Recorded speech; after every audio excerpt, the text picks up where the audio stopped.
السلام عليكم أعزائي المشاهدين. معكم محمد المحلاوي صاحب شركة MG للاستثمار الزراعي بالفرافرة.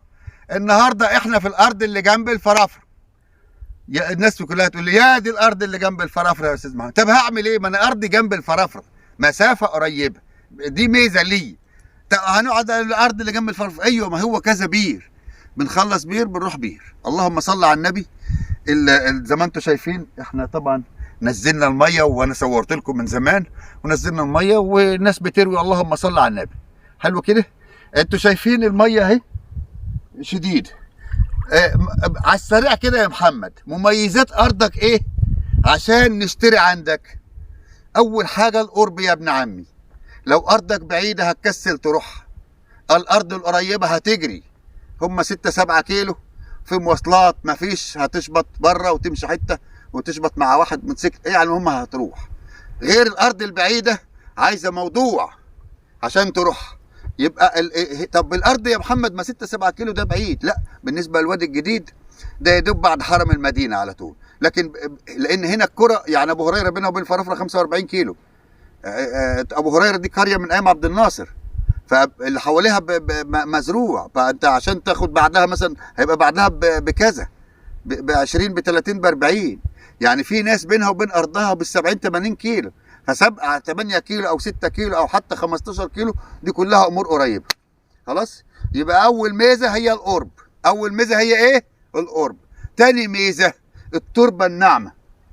كان عندي زمان التربه الناشفه اللي هي بتجيب طوب وبتاع دي التربه دي ناعمه خالص، بسم الله ما شاء الله. حلو كده، ما تاخدش شغل كتير. تالت حاجه هقول لك، طاقه شمسيه متحركه ووشين، دي بتدي طاقه زياده. رابع حاجه وده اهم ميزه في الفرافره عموما، وش الميه. هنفضل نتكلم من هنا للصبح عن وش الميه. ليه يا محمد كل شويه تقول لي وش الميه وش الميه وش الميه؟ يعني وش الميه كده وظهر الميه كده؟ لا لا، وش الميه يعني ايه يا جماعه؟ وش الميه يعني البير ميته عاليه. البير ميته عاليه ده بيعمل ايه؟ بيوفر الطاقه. لو ب 20 كيلو طاقه هتشتغل. طب البير اللي الوش الميه بعيد ممكن تعمل 200 كيلو طاقه عشان تجيب شويه ميه كده. يبقى الطاقه، يبقى الميه مش بالطاقه وقوتها، بوش الميه العالي. لو وش الميه بعيد هضطر اعمل 150 كيلو طاقه، 175 200 كيلو عشان اجيب شويه ميه كده. لو وش الميه عالي اجيب ميه كده. خلاص. يبقى انا عندي وش الميه عالي. وانا قلت لكم قبل كده الفرافره فيها مشكله ميه. الله، يعني ما قلتلناش ليه يا محمد من قبل كده؟ لا، مش مشكله ميه. اصل احنا يعني مشكله ميه ان مفيش وتقل، لا، انا مش بعرف اعبر قوي. مشكله ميه يعني ايه؟ انت بتروي على بير مش ترعه ولا بحر، فلازم تبقى الميه على القد. المفروض تنقيت او تزرع نص ارضك، فهنا معظم الناس زرع نص الارض. عندنا بتزرع الارض كلها عشان الميه ايه؟ كتير، والبير على 100 فدان. حلو كده. يبقى وش الميه عالي يجيب ميه كتير. طيب في عندك مميزات تانية يا محمد؟ انا دلوقتي الساعه 6، الشمس ضعيفه شويه. حلو كده. اللي عنده طاقه ثابته وقف خلاص ما بيشتغلش. طب اللي عنده طاقه متحركه شغاله بقى لحد ايه؟ لحد ما الشمس تروح خالص. تمام. يبقى قلنا الطاقه المتحركه بتزود ساعات الميه، وقلنا وش الميه هو اهم شيء. طيب في مميزات ثالثه او 5 او 6 او 10؟ انا قلت لك في ايام هيبقى فيها الشمس ضعيفه ومفيش ميه طالعه. ليه؟ لان احنا طاقه شمسيه، هي الميه بتطلع من الشمس.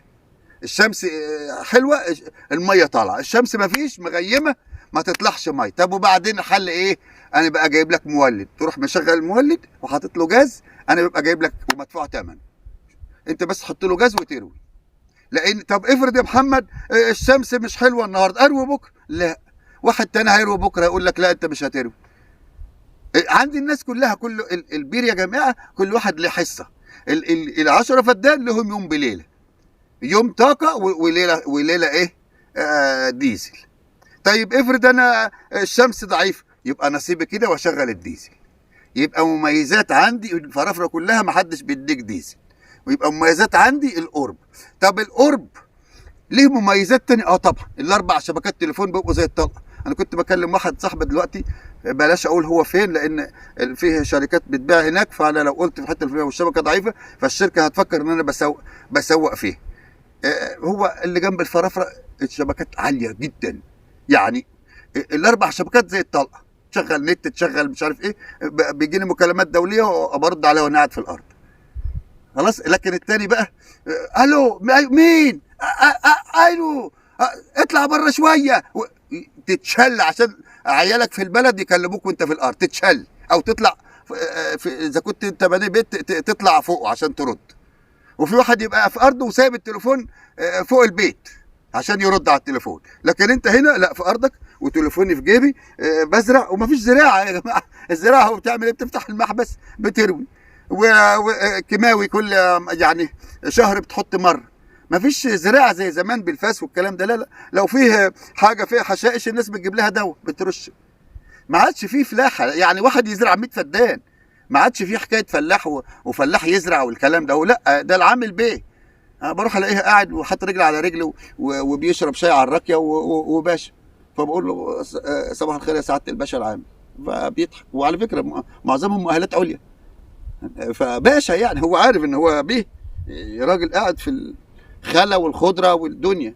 هتقول لي طب ما هم ما فيش هنا خضره، دي بير ده جديد لسه. ايوه انا بتكلم على اللي زرع الارض، اللي زرع بيبقى قاعد الخضره حواليه وقاعد في غرفته. دايما انا بعمل في كل بير اوضه للعامل عشان يساعدك في الزراعه، يقول لك ازرع كده، اعمل كده، او يروي لك الارض لو انت مسافر او انت بس. طبعا ايه اجرته على حسابك مش عليا انا، فاهمني؟ مش عليا انا. طب انت قلت لي انا مش عايزه، انا مش عايزه، اقول لك اتفقوا انتوا كلكم وقعدوا واحد منكم، لان فيه طاقه وفيه ديزل ممكن اي حد ياخد منها حاجه. قعد واحد منكم وخلاص، بلاش العامل بتاعي، واحد منكم يقعد وخلاص. اهم شيء ان ما يحصلش مشكله في البير ده.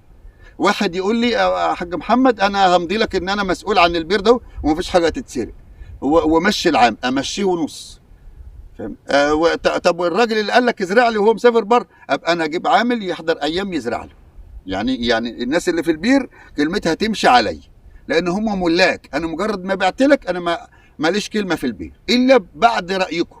اقول لكم انا بقترح عليكم كذا، توافقوا ما توافقوش خلاص، خد العامل بتاعك وامشي، حاضر. ما تجيش هنا تاني، حاضر.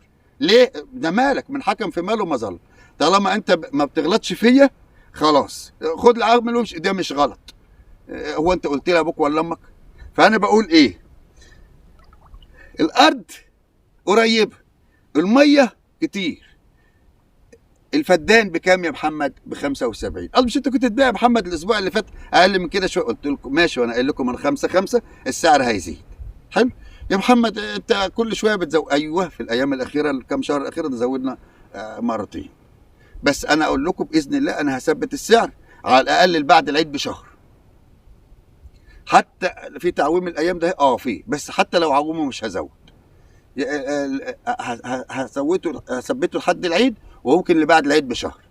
يبقى اللي هو جاي ياخد خلاص السعر ثابت 75. يبقى ارض، هقولها لك المواصفات تاني، ارض قريبه، بير وطاقه وديزل، ما بتحصلش، شبكات عاليه، وش الميه عالي، خلاص. طب الميه يا محمد، الميه هنا 200 جزء في المليون زي الميه المعدنيه. ميه النيل 600 جزء في المليون، دي 200. الميه زي ما انت شايف خضره زي ميه النيل، خضره اهي، شايفها اهي خضره بسم الله ما شاء الله زي ميه النيل. يبقى انا بقول لك يا فلان يا علان يا اخي يا صديقي يا عدوي يا اي واحد مصري، خلاص خلي عندك ارض. كلمتي الشهيره خلي عندك ارض، مش خلي عندك دم، لا خلي عندك ارض. ليه خلي عندك مصري ازاي وما عندكش ارض؟ بتنتمي للبلد دي ازاي؟ كلمتي الشهيره اللي انا بحبها. يعني انا لو قاعد وساكن وما عنديش ارض، طب انا مصري ليه؟ مصري بايه؟ مصري باللغه باللهجه؟ طب ما واحد اجنبي يقعد هنا 5 سنين يكتسب اللهجه دي. مصري انا بنتمي للارض دي، انا بنتج لبلدي، انا باكل الناس مش الناس اللي بتاكلني. انا شايف مصلحه شعبي دي كبيره شويه، شايف مصلحه اهلي، خلاص، مش الناس اللي شايفه مصلحتي، خلاص. يبقى انت لازم يبقى عندك ارض.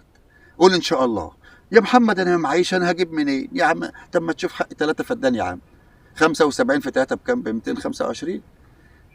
مش صعبه يا عم، بيع جاموستين وتعالى خد لك 3 فدان. محمد بيقولوا اقل حاجه 5، انا هديك 3 مفيش مشكله. طب انا عايز 10، مفيش مشكله. انا عايز 50 فدان ينفع؟ خد لك نص بير بخدماته. طب انا عايز 100 فدان، خد لك بير لوحده. حلو. طيب يا محمد لو احنا عايزين 200 فدان، على عندي كذا بير. يبقى الفدان دلوقتي ب 75. طب واحد قال لي البير على كام فدان يا عم محمد؟ قلت له على 100. قال لي مفيش بير على 70 فدان. عندي، بس ده فدانه ب 85. يبقى البير اللي على 5 فدان كان ب 79، دلوقتي ب 85. يبقى انا عندي عرضين في الفيديو ده، عرض ب 75 وعرض ب 85. ابو 75 البير على 100 فدان، وابو 85 البير على 70 فدان. خلاص. ومن هنا ورايح انا مش هعمل ابيار الا على 70 فدان، لان دي اقل حاجه في الترخيص. يعني بير البريمه ترخيصه 200 فدان، اقل حاجه 150 دلوقتي. بير خباطه 100 فدان، اقل حاجه 70. انا بشتغل بعد كده على 70. يبقى انا عندي هنا بيرين فاتح فيهم، بير على 100 فدان وبير على 70 فدان. البير اللي على 100 فدان بكام؟ ب 75. والبير اللي على 70 فدان بكام؟ ب 85. زي ما انتم شايفين كده الميه عامله زي ميه النيل. الناس اللي هي دافعه وما استلمتش تيجي تجيب بقيه فلوسها وتيجي عشان تزرع ارضها. هتقول لي يا محمد ما هو زراعه مش اول وقت، احنا هنزرع في الشتاء، يعني لان زرعه الصيف دي مش قوي والجو حرر. لو كان مثلا من شهرين ولا حاجه كنا زرعنا. لا، تعالى حط شويه جرجير فيه، تعالى حط شويه دراويه فيه، تخدرها كده وحرتها وظبطها، يعمل منها تربه حلو كده، بحيث ان في شهر 9 في شهر 10 ما تقعدش تجهز وتاخد ميه كتير. لا، تروح زارع على طول برسيم، او زارع على طول بتاع بابونج، او زرع. على فكره بسم الله ما شاء الله، البابونج السنه دي جايبين من 300 ل 400 الف في الفدان الواحد. الكيلو ب 400 جنيه، فدان يجيب له طين. اللهم صل على النبي، ربنا يرزق الناس كلها. اللهم صل على النبي، من غير حسد، الله يرزق الناس كلها. فيه البرسيم مش قوي السنه دي، يعني كان في الصيف ضعيف شويه، والسعر ثابت، مش عارف يعني 7000 ونص. المفروض ان البرسيم يعني يعدي يبقى ب 10 ب 12، هو 7000 ونص. برسيم طول السنه هتجيب لك كام؟ ب 70000 جنيه من الفدان. كلام فاضي. لكن في الاعشاب الطبيه يا جماعه بتتزرع 3 4 اشهر، بسم الله ما شاء الله، بيجيبوا 200 و 300 و 400 الف من الفدان. يا ريت كل واحد يجيب له ايه؟ حد يفهمه في الاعشاب الطبيه ويزرع اعشاب طبيه. مميزات الارض يا محمد.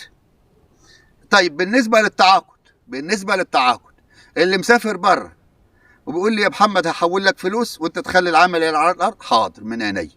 هديك، هتبعت لي على الواتس، هبعت لك رقم الحساب، هتحول لي فلوس، هبعت لك فيديو بقول انه فلان اشترى مني كذا، وبكتب لك العقد اهو، بصور نفسي وانا بكتب العقد، وببعت له صورة العقد في المكان اللي هو عايزه، وببعت له الفيديو، وبقول الفيديو معاك امانه لحد ما انت تيجي من السفر تقول للجماعه انا شاري من محمد 10 فدان ارض، عايز الارض بتاعتي. لا، ده الكلام ده لو انا مت. لو انا عايش يا محمد فين ارضي بجيبها لك. في ناس كتير اشترت مني من بره، استاذ محمد السيد، الاستاذ عبائي، في ناس كتير جدا جدا جدا يعني، بس مش عارف، في ناس ممكن تسمح لي ان انا اقول اسمها وفي ناس ما تسمحش، والناس كلهم جم استلموا ارضهم، وفيه اللي مسافر بره وارضه اتزرعت وهو لسه ما جاش. اللهم لك الحمد والشكر. كل كام شهر كده بجيب واحد يحكي، لو دورت في القناه هتلاقي ناس بتقول لك انا اشتريت وانا بره وجيت خدت ارضي، وفيه ناس جت قالت لي يا محمد معلش مش عجباني، ممكن تنقل لي في ارض تانية، بنقلهم في ارض تانية، ما فيش مشكله حاجه خالص من الامر ده. يبقى احنا بس يكون بنفس المواصفات، لو بمواصفات اعلى هيبقى اغلى. يعني ما تجيش انت واخد بير على 100 فدان وتقول لي انقلني في الثاني، والبير الثاني على 70 فدان وتقول لي هو ارض زي ارض. لا، ده طبعا دي خدماتها اعلى من دي، فهتدفع فرق. خلاص. مكتبي في الفرافره في ميدان الشاشه، شركه ام جي الاستثمار الزراعي الفرافره. المعاينات يوميه. الناس التصوير اختياري، يعني انا بقول لك ممكن ابقى اصور معاك تقول لي او لا، وغالبا مش بصور، يعني اكتر من 1 أو 2 مش بصور، يعني مش بتفائل بيه. كنت بصور يعني بيحصل حاجه فمش بتفائل بيه، فغالبا واحد بس ممكن اصور، 2 أو 3 ما عدتش بصور. بشكركم، طولت عليكم في الفيديو ده. والسلام عليكم ورحمه الله وبركاته. كان معكم اخوكم محمد المحلاوي.